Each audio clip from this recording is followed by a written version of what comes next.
Happy Holy Hump Day on this June 9th, everyone. I'm Pastor Robert. Welcome to this midweek time where I can share some spiritual thoughts and reflections with you. And I emphasize reflections because today I want to celebrate the completion of the renovation, reorganization of our church's archives room, which is located on the top floor of our church building. Recently, we had one of our college students, Alan, volunteer his time to go into that room and remove most of those items very carefully, because these are older items, place them in a more spacious room where he would have room to be able to reorganize the different parts of our history items, and then place those back in the archives room so that it would be a little more usable and be a little easier to find some things related to our history. So, we have a lot of history at this church, 221 years of history. We date back to 1800. We've had 4 church buildings, and just so many things have happened over the course of our history. And so we have collected a lot of things, and I think maybe that's what happened. That just things get put in that room, and once in a great while we do need to take time to reorganize it. So we'll show you that big reveal in a little bit. But some of my favorite items in the archives room is a glass encasement of a hymnal that was salvaged from the 1955 fire, and that was from the previous building. And the hymn that it's opened up to is Holy, Holy, Holy, Lord God Almighty. And even though the hymnal is charred and you can see like half of that page of that first hymn, it still reminds us that no matter what challenge may come our way, we can still be a singing church, and we continue to be a singing church because God is faithful, and God helps us to overcome any challenge, even if it's a fire. So that is part of our archives room. Also, the shovel that was used in the groundbreaking ceremony of the current building, that would have been back in May of 1956. That's when that groundbreaking ceremony happened. So we have that shovel. And we also have, I think this is really neat, we have a bulletin from 1908, but it's not just any bulletin. It's the bulletin that was part of the dedication service of that 1908 building. So they actually spent the whole week doing dedication services, not only on Sunday, but each weekday evening. So we have that bulletin, that original bulletin, which is wonderful to have in there. We have an early 1900s glass encased framed panoramic picture of one of our Sunday school classes. There are like hundreds of people in this panoramic picture, and 1915 I think was the date for that. So that's quite an interesting item. We also have, and I discovered this for the first time when we were going through the items when our college student Alan was putting things out. I had never seen this before, but it's a beautiful artist drawing of the 1837 building. And the 1837 building lasted until 1908, when then we had another building.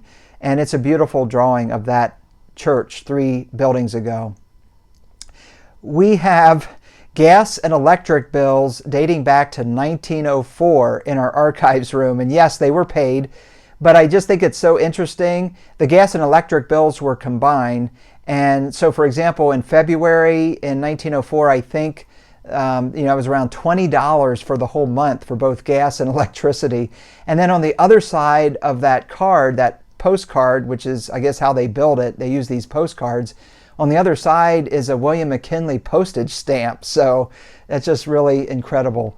Also in our archives room is the sermon that was preached the day after the 1955 fire that destroyed the previous building. So that sermon would have been preached over at Memorial Auditorium at Ohio University campus, because there was no building to worship in, and the very next day was a Sunday, and so the university allowed the congregation to worship there. It was just interesting to read that sermon and how the pastor at that time was able to bring comfort to that congregation from that devastating situation.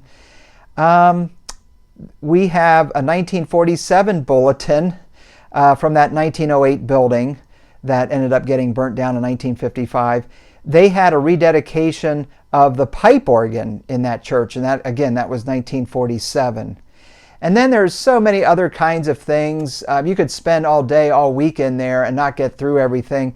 But there are church newsletters from the 1970s. So it's just kind of interesting to see some of the things that they were doing then. So I want to show you now the big reveal like they do at the end of those renovation shows. So here is my reaction when I was given the big reveal after Alan finished his work with our archives room.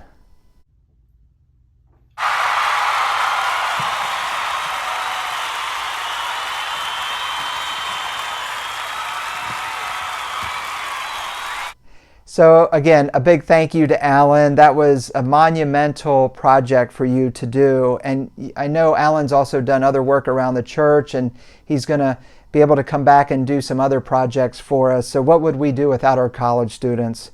So for me, preserving history is just so important because we learn from our history. But I think what we learn from our history is that some of the challenges that we face today, they might be unique challenges, but we can learn how the congregation before us also faced pretty significant challenges and how they had found God to be faithful and how we're finding God to be faithful as we go through those difficult times. So that brings me great comfort just to know how God can bring us through any difficulty. You know, I'm thinking of like the global pandemic that we have been going through. And by the way, the newest historical piece that is now in our newly reorganized archives room is a folder with several letters that we have sent out to the congregation during the global pandemic just to help people know how they can stay connected as a congregation, especially when we had several months where the church building was absolutely closed.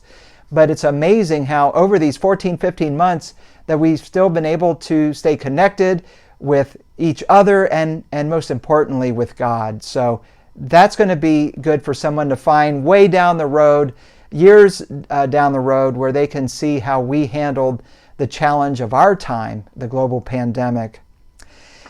I want to invite you to join us for our 10:30 Sunday worship service. You can come to our in-person service in the sanctuary, or you can also watch on our church's YouTube channel, and that'll be a live stream. And the theme for this Sunday is Kingdom Sowers. And I just think that ties in with what we're talking about here with our church's history, because just think about all the people in our 221 years of history in the church that they planted seeds that then grew for the next generation, and every generation is invited and called upon by God to plant new seeds that will again sprout up and bring a harvest. So thank you for the seeds that you sow in the kingdom, and that's what we'll explore this Sunday morning as we gather for worship. May God bless you as we continue in our Holy Hump Day together.